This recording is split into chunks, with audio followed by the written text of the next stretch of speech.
Okay, so I'm just going to say at the very beginning, this is still a work in progress. So there will be some more stuff added to it over the next couple of months. We don't have any events with exhibitors until the end of October. So from that perspective, we'll definitely have things done by the end of September, so exhibitors will have sufficient time to get things up. But it's probably about 80% done, I would say. So we got about 20% left. But I can definitely give you a bit of a preview and provide some more information. There's going to be different online areas for the different parties. So there's going to be one for your attendees, there's going to be one for exhibitors, there's going to be one for presenters. So each one has their own area to log into. We're looking at the exhibitors areas right now. The exhibitors will be using an access code and the email address of the contact person to log into. Generally speaking, if they would have multiple people, they could use the same login for multiple people. There's not really a limit, so they wanted to have 2 people logging in. They don't need a second login for that part. So what they can do in the exhibitor area is they can manage their own company information, for example. So in this particular case, we've set up a little test company. So this is the email address we're using for the login. Then we have a physical address, which is displayed on the bottom of the booth. We have a link to the website. We have a description, and we have a logo. And they can change and update those at any point in time in the exhibit area. So, pretty simple. All the areas, as well as for attendees, as well as for exhibitors and presenters, have the same look and feel. They're fairly minimalistic. We're trying to make them self-explanatory. There's not a lot of things going on. We're trying to keep it simple and really make it easy to use. So, very simple. Just click on company information, make the change, and hit the save button on the bottom, and the information is automatically updated. They're able to highlight products and services. So basically, they can either have products or services. Each one of them comes with a title, a text for a description, a link. So you would usually probably link to their external website, and then they can upload an image as well. So that gives them the possibility. This is not meant to highlight hundreds or dozens of products and services. It's really, concentrating on a few of them. It makes no sense to produce a large number of them. So that's another feature that's available for people. And again, it's not just about products, it could be services as well. So if there's advertising tours or workshops or whatever it is, it doesn't matter. The system is flexible enough to deal with either products or services. We do have a feature where people can request the catalog. Oh, there's a typo in there. We're going to fix that one at the top. So people can click a button, and we'll take a look at the preview of the booth in a second here, and then provide their information. They can either specify if that's a physical catalog people are requesting that need to be shipped to a physical address, or if they just need the email address to specify that. And then in the end, they have that download Excel file button here that allows them to download the list of the people who requested the catalog. We do have banners. The banners are used inside the online booth. We're using the terminology online, not the terminology virtual. This is not really virtual reality or anything. So we're trying to stay away from the terminology of virtual, and we're using everything with the terminology of online. So it's an online conference with online exhibitors with an online booth. It's not, you don't want to conjure up any images of virtual reality and glasses and other things. This is not what it is. Something like that does exist, but this is not our purpose and not the way we want to do things. So we do have test banners. The banner is displayed on the bottom of the booth. I'll see that in the preview. We just also have prices. So we heard from some of the exhibitors that they would like to attract people by offering them something like a door price. So, obviously we don't have a door here, so we just call it a price. So basically the way that this works is they can offer the price which is available within their booth. People can come into the booth, they can sign up for the price, and then they can draw the price at the end of the day, or they can have multiple prices. It could be one in the morning, one in the afternoon, or maybe there's multiple of them. But the idea is generally to attract people to the individual booth. So they can edit the price. The price again comes with a title, with some description text, with a link and an image. And then there is a certain process for the price draw. So they can set up the prices before. They can then change it to open for entries on the day of the event. Then if they're ready to draw the price, they can close the price for the draw. And then once the winner is drawn, they can change the status to the winner drawn and then can display a message. So on here we can have the possibility to say that it's a status. If the status is close for a draw or winner drawn, so I could put a message in here that says, the winner of the prize was, Margaret F. From Prince George.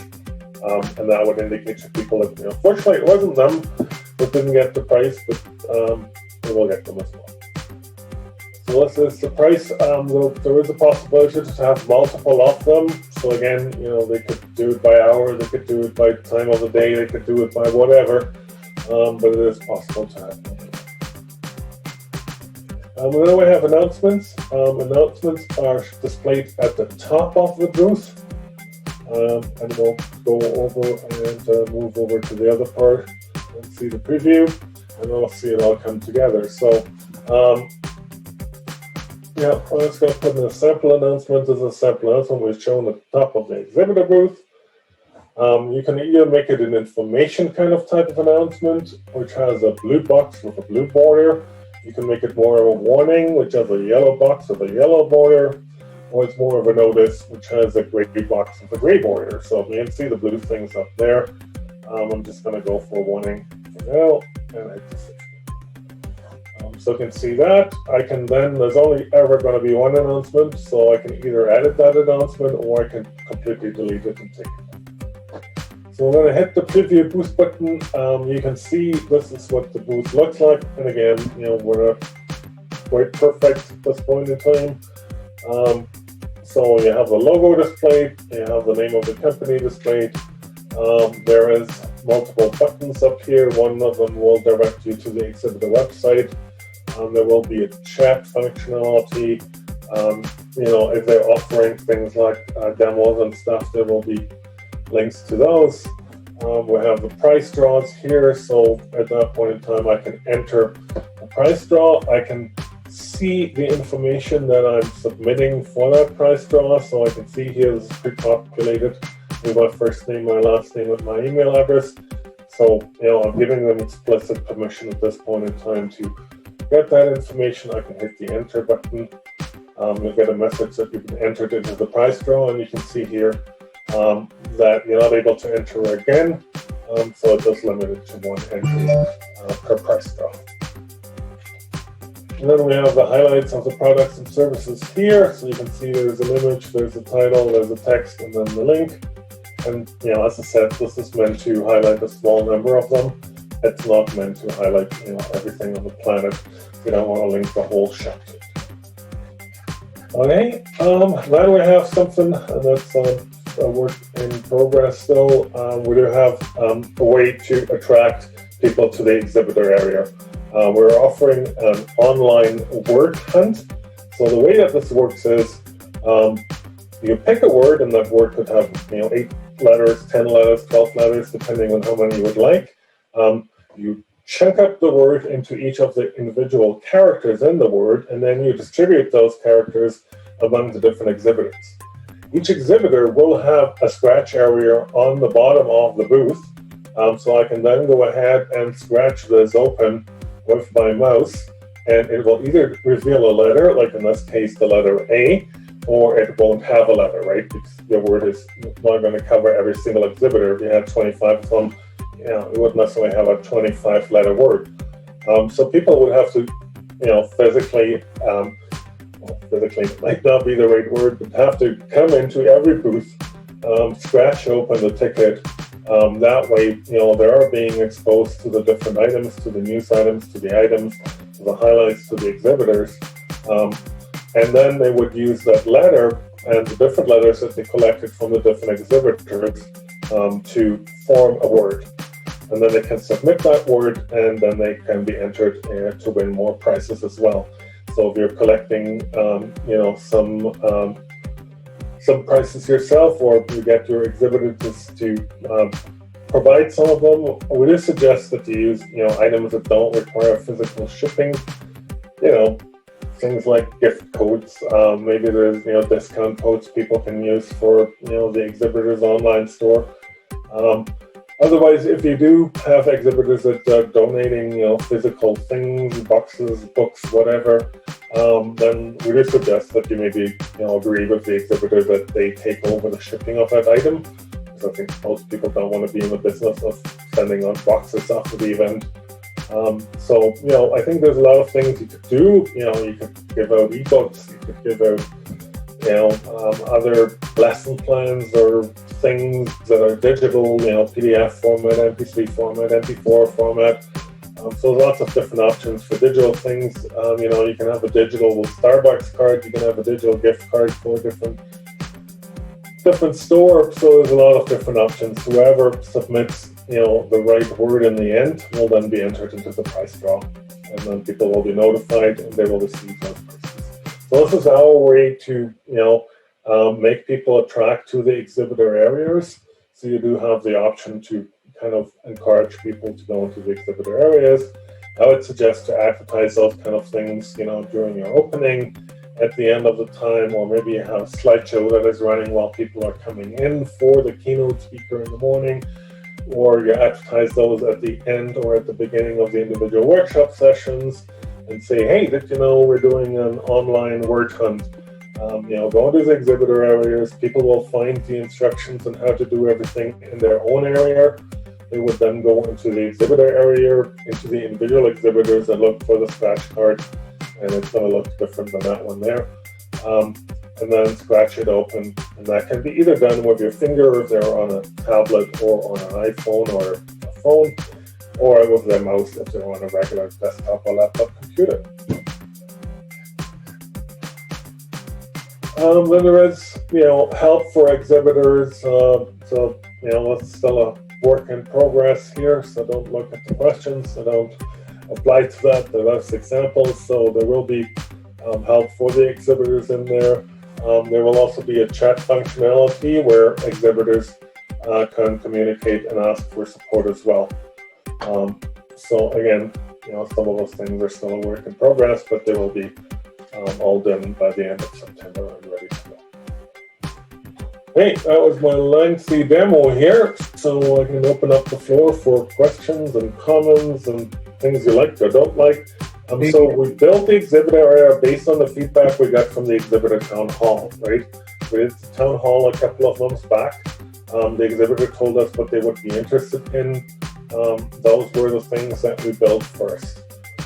So some other things that were lower on the list were not built. They may be added too if they have enough time to do it, but we built the top things that the exhibitor asked for first. So webinars were out, I guess? Well, they're in. They just haven't been built yet. Oh.